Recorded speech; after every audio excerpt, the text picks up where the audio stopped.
mas a gente já está com a próxima entrevistada. Vamos chamar a Márcia Lopes, ex-ministra do Desenvolvimento Social e Combate à Fome e consultora da ONU na área de políticas sociais. Olá, Márcia, boa noite. Oi, Marilu, Cosmos, como estão? Tudo bem? Boa noite. É um prazer estar aqui com vocês nesta noite. Boa noite.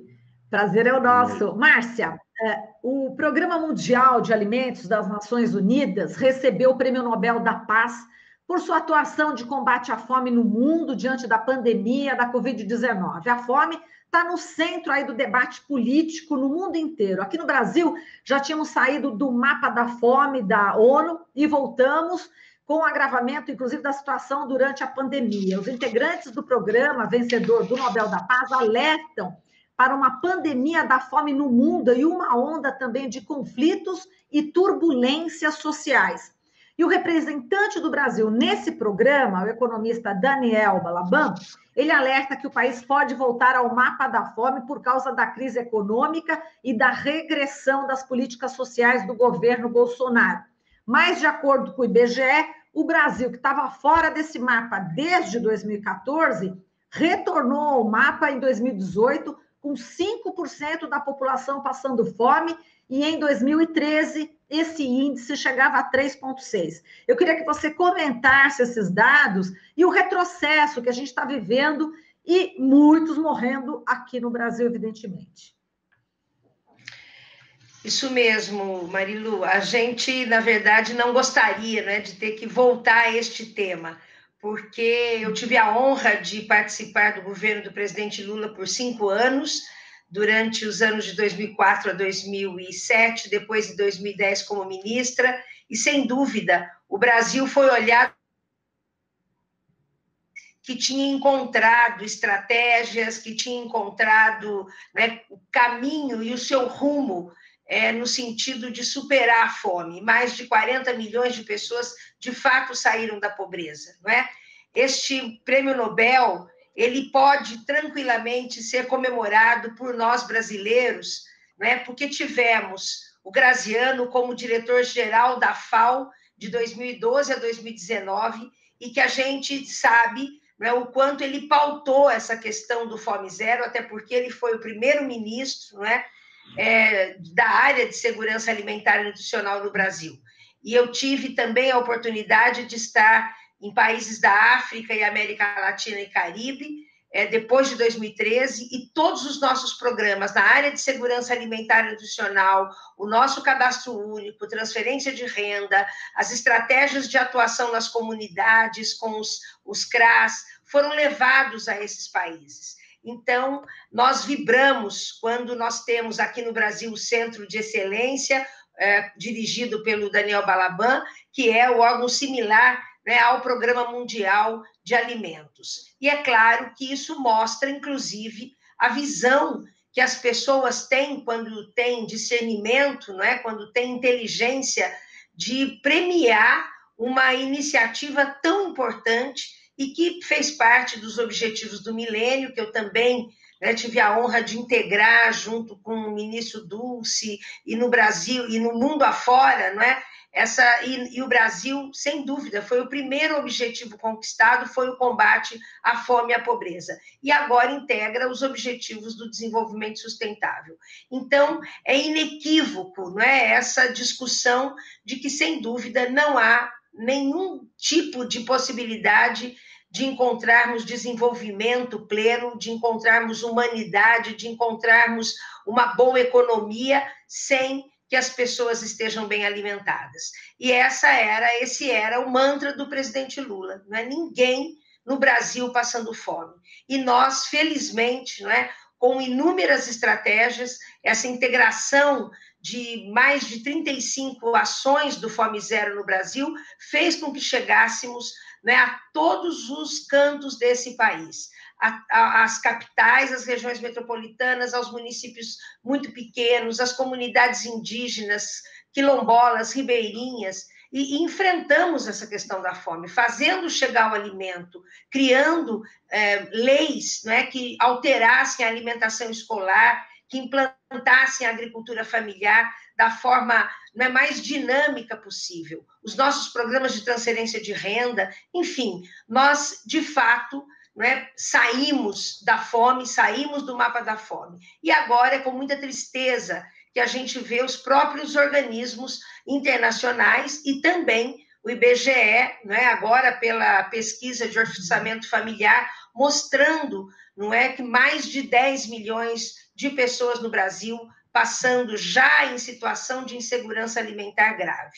Nós não podemos pactuar com isto, por isso, felizmente, inúmeras iniciativas do Brasil, seja todos os militantes da área de segurança alimentar e nutricional, militantes das políticas sociais, a Fundação Perseu Abramo, movimentos sociais, inúmeras entidades estão mobilizadas para denunciar cotidianamente essa destruição que o atual governo Bolsonaro está fazendo com o Brasil. O presidente Lula, esses dias, falou exatamente isso. Quer dizer, não é possível a gente admitir tamanha irresponsabilidade de um governo, quando o primeiro direito inalienável é o direito à alimentação. A alimentação adequada, a alimentação com qualidade, e por isso nós temos que denunciar, nós não podemos nos conformar, voltar ao que éramos antes de 2003. Esses índices todos eram o que nós tínhamos antes de 2003, 2004. E nós vencemos a fome.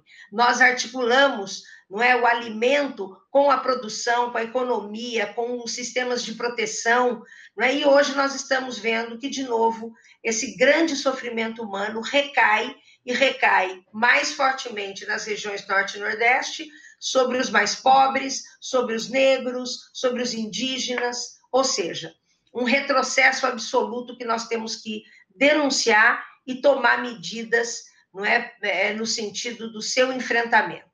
E agora eu ouvia falar das eleições, o Alberto falando das eleições municipais, eu não tenho dúvida de que o resultado dessas eleições será um primeiro sinal de que tipo de país nós queremos a partir de janeiro de 2021. Márcia, você fez parte dos governos aí que tinha como principal meta erradicar a fome nesse país e, de fato, conseguiu e foi referência mundo afora. Mundo, quando o Brasil zerou a fila da linha da pobreza, onde as pessoas conseguiam fazer 3 refeições diárias, o Brasil se torna referência mundial. Do nada, o Brasil retrocede tudo isso, vê programas de transferência de renda sendo eliminados por completo, e aí o Brasil volta para o triste mapa da fome, da miséria. Imagino que para você, que foi ministra do governo Lula, trabalhou efetivamente nessa questão do combate à fome, deve ser muito duro. Mas aí eu vejo na atual situação, do atual governo, uma bateção de cabeça da equipe econômica. Uma hora é acabar com o Bolsa Família, uma hora é criar um novo programa para substituir o Bolsa Família, porque não quer atrelar o sucesso que foi o Bolsa Família, é renda cidadã, enfim, e não sabe o que fazer. Como que é para você presenciar tudo isso, Márcia? Pois é, na verdade, isso vem fundamentalmente a partir do golpe de 2016, porque nós estávamos chegando e ampliando todas o orçamento, a relação com os estados e municípios. Nós viemos num crescente desde 2003, fortalecendo o Pacto Federativo no Brasil, ampliando de fato o orçamento. Quando eu assumi o ministério, como secretário nacional de assistência social, e o Patrus era o ministro, nosso orçamento era 8 bilhões. Quando eu saí do ministério, eram 42 bilhões, e quando a Tereza Campelo, no governo da presidenta Dilma, deixa o ministério, eram 84 bilhões. O Ministério do Desenvolvimento Social e Combate à Fome, responsável pela implementação, do Sistema Único de Assistência Social, e aí os programas de transferência de renda, Bolsa Família e o BPC, e toda a área de segurança alimentar e nutricional, com as cisternas, restaurantes populares, agricultura familiar, toda a área de agroecologia, numa relação direta com o MDA. Pois bem, em 2016 para cá, o que nós tivemos? Um corte de praticamente 60% desse orçamento. Então, o orçamento que deveria chegar a 115 bilhões este ano está a 53 bilhões. E ainda com todos os atrasos no repasse aos municípios. Então, sem dúvida, foi um grande choque. Todos nós, sem dúvida, adoecemos naquele período, porque a partir do golpe, quando o ministro Osmar Terra assume, a primeira entrevista que ele deu na antiga Hora do Brasil, ele dizia: é preciso combater as fraudes, por isso nós vamos em cima das famílias pobres que estão no cadastro único, que mentem, porque nós precisamos fazer uma limpa. Ou seja, a gente, a partir daquela entrevista, nós sabíamos o que podíamos esperar. Por isso também, imediatamente, né, a militância, os profissionais, os intelectuais, as universidades, os gestores municipais, os movimentos sociais, nós formamos uma grande frente nacional em defesa da assistência social e da seguridade social brasileira, para fazer frente a esse processo. E é isso que nós estamos até hoje fazendo, não é? E contribuindo, participando de todos os processos de resistência nos estados e municípios. Esse governo não só cortou orçamento, ele destruiu o Pacto Federativo. Existe hoje o governo federal e os estados e municípios de outro lado. Ele rompeu todo o diálogo, toda a articulação, toda a construção que ao longo dos governos do presidente Lula e da presidente Dilma nós construímos, porque isso é democracia. Então, tem sido um quadro desolador, desesperador, de fato, ver as famílias sofrendo, não é, com nenhum tipo de preocupação do atual presidente e do seu governo. A preocupação é com a economia, a preocupação e com a economia que também não existe, não é, no Brasil, porque todos nós queremos uma economia forte e um Estado democrático de direito forte para atender às necessidades da população e de toda a população. E essa foi a grande diretriz do governo do presidente Lula e da presidente Dilma. Por isso, é muito estarrecedor a cada dia a gente ter que ouvir as medidas tomadas pelo governo. Agora, Márcia, a gente fala sobre o teto de gastos, né, que está causando aí bastante polêmica nas últimas semanas dentro do governo Bolsonaro, por causa do Renda Brasil. Até o Fundo Monetário Internacional, a FMI, está defendendo o gasto público para estimular exatamente a retomada da economia devido aos impactos aí causados pela Covid-19. Esse ano, os gastos em saúde, em programas como auxílio emergencial, saíram do chamado orçamento de guerra. E no próximo ano a gente vai ter aí as consequências econômicas e sociais decorrentes ainda da pandemia, quando volta essa regra fiscal do teto de gastos. Quer dizer, a gente, além de estar na contramão do mundo, a situação para o mais pobre tende a piorar. Exatamente. Por incrível que pareça, é isso mesmo, né? Até os organismos internacionais, os quais nós, durante um bom tempo, né, nos debatíamos, porque eu me lembro bem, logo no início do governo do presidente Lula, quando ele começou a aumentar o orçamento das áreas sociais, né, havia um questionamento do próprio Fundo Monetário Internacional, do Banco Mundial, se o governo brasileiro daria conta de responder às suas responsabilidades. E é claro que nós demos. Depois de um ano, nós começamos a ganhar os prêmios, não é, destes organismos internacionais, inclusive FAO, PMA, Unicef, OIT, não é, o Banco Interamericano, o próprio Banco Mundial, porque nós começamos a mostrar que não existe possibilidade de desenvolvimento econômico sem desenvolvimento social. Era impossível pensar em redução de inflação, em aumento de emprego, sem nós criarmos efetivamente sistemas públicos e um sistema forte de proteção social no Brasil. E foi muito importante você tocar nesse assunto, porque nós estamos exatamente neste momento de grande mobilização nacional. A Coalizão Direitos Valem Mais, que é uma entidade que reúne mais de 200 entidades, não é? E os núcleos da Perseu Abramo, os movimentos sociais, a plataforma, outras tantas entidades, não é?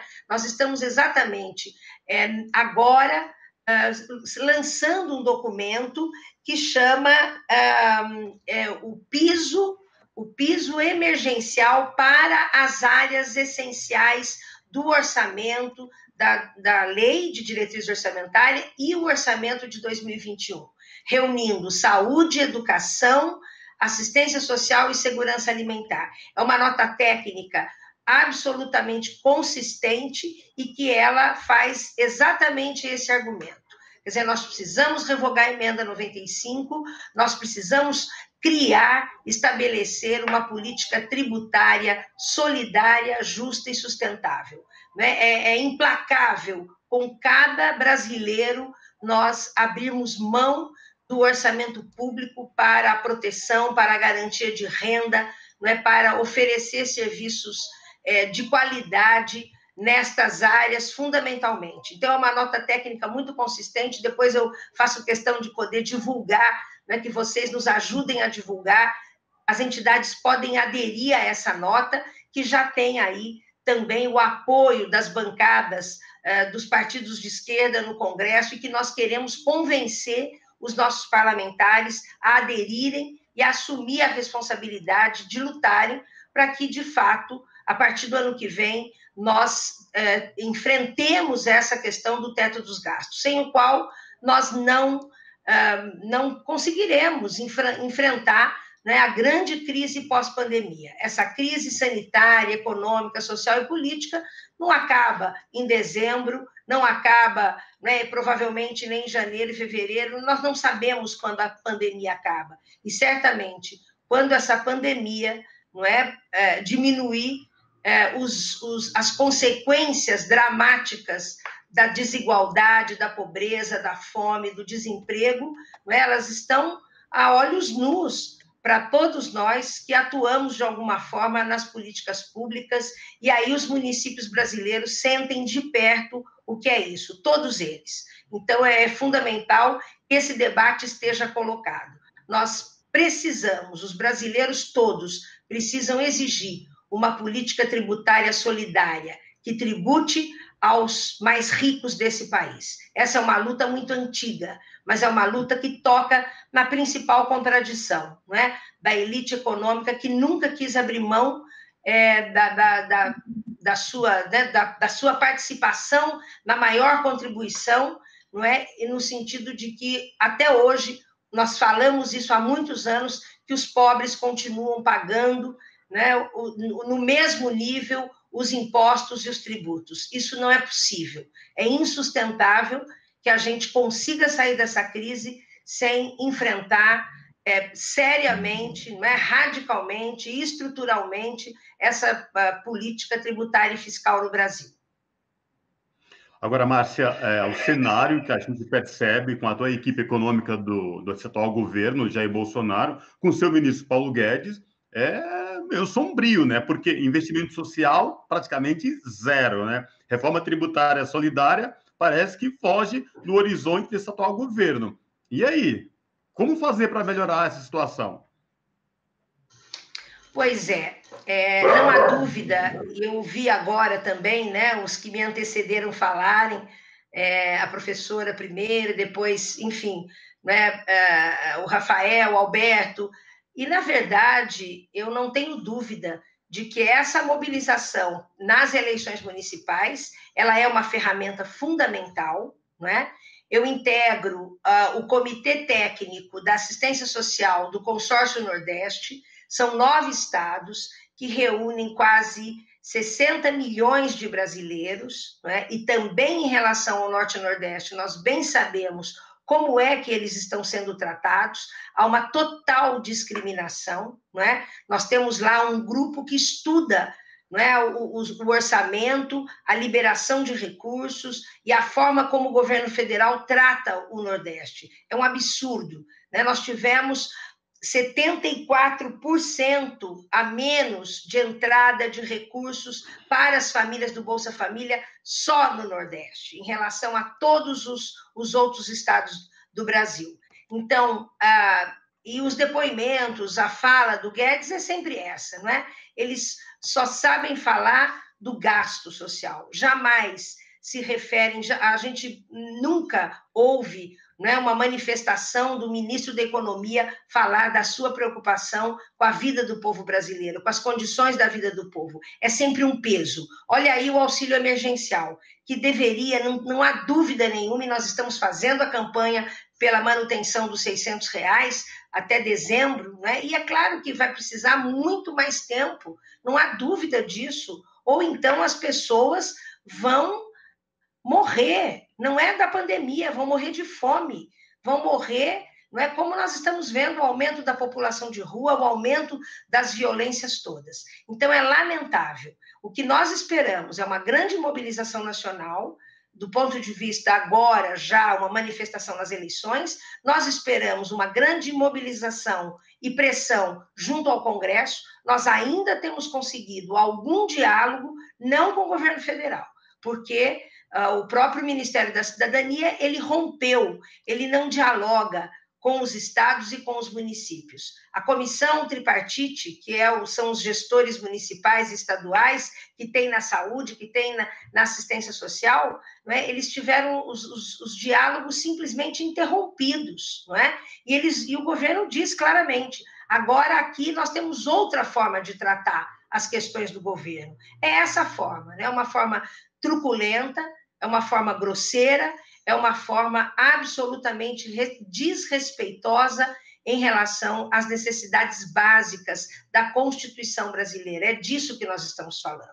Então, hoje, né, é um país ameaçado por um governo absolutamente irresponsável. O presidente e os seus ministros, não é, que bancam, não é, essa forma de fazer política e que não combina, não tem sentido nenhum. E aqui nós não estamos falando nem do ponto de vista ideológico, nós estamos falando do ponto de vista da legalidade, da institucionalidade brasileira, a partir da Constituição de 88.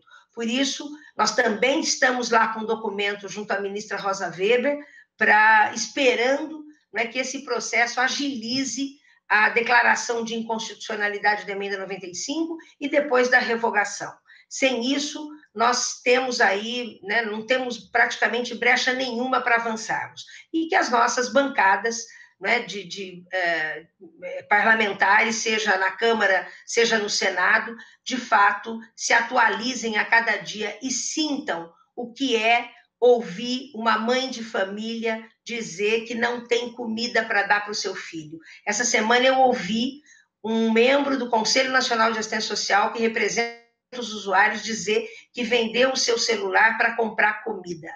Ouvi o coordenador da população de rua aqui da nossa cidade, aqui em Londrina, dizer que ele tinha o dinheiro do auxílio emergencial, ele conseguiu comprar um pouco de arroz e um pouco de feijão, e que a carne ele ia comer no dia 30, quando viesse o próximo. Quer dizer, é isso. Então, nós não podemos aceitar, não é, que o Guedes, os outros ministros, comandado pelo presidente, não é, tratem a população brasileira dessa forma. É inadmissível. O mundo está vendo. E não é à toa, não é, que esse prêmio Nobel foi para um grande programa que assegura a alimentação, que assegura, no mínimo, dignidade às pessoas. E no Brasil nós queremos alimentação, nós queremos que voltem as políticas de segurança alimentar e nutricional, que voltem políticas de habitação, de emprego. A assistência social teve um corte de 60%. O cadastro único é o cadastro mais referenciado no mundo, ele tem uma base consistente de dados e, no entanto, ele foi completamente desqualificado nesse momento do pagamento do auxílio emergencial. E como você falou, Cosmos, não tem, seja o Renda Brasil ou o Renda Cidadã, ninguém sabe o que são esses programas, eles não têm consistência nenhuma. O Bolsa Família é completamente diferente disso, não sei se eu vou poder falar disso ainda, meu tempo aí deve estar acabando. É verdade, estourou. Pois é muita coisa.